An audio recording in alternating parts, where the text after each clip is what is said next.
Working on my passion of making films the last 6 years has been a blast, and a journey I wouldn't change for the world. But after being stuck in my small corner of the planet for so long, I needed to get out and experience life beyond my doorstep, and challenge myself to create something completely different.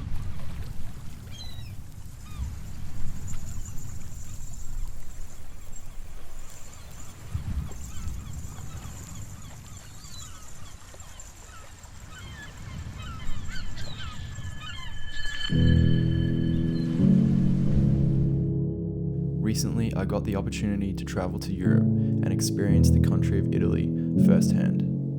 So me and my friend Sam packed up our camera bags and headed halfway across the world, not quite knowing what we'd find there. It was a life-changing trip.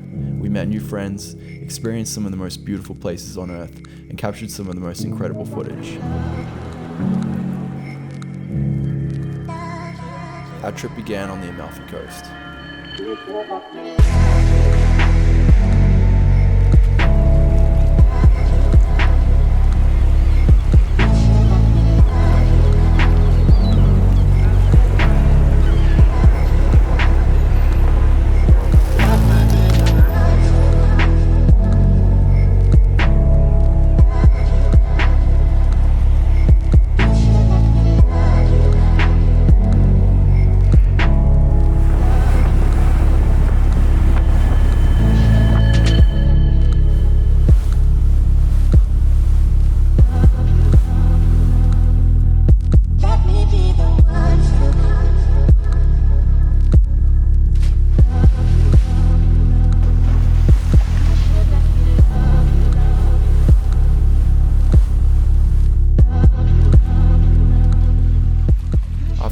Boat ride to Capri, it was time to head north and meet up with some friends to explore a place that had been on my bucket list for so many years, the Dolomites.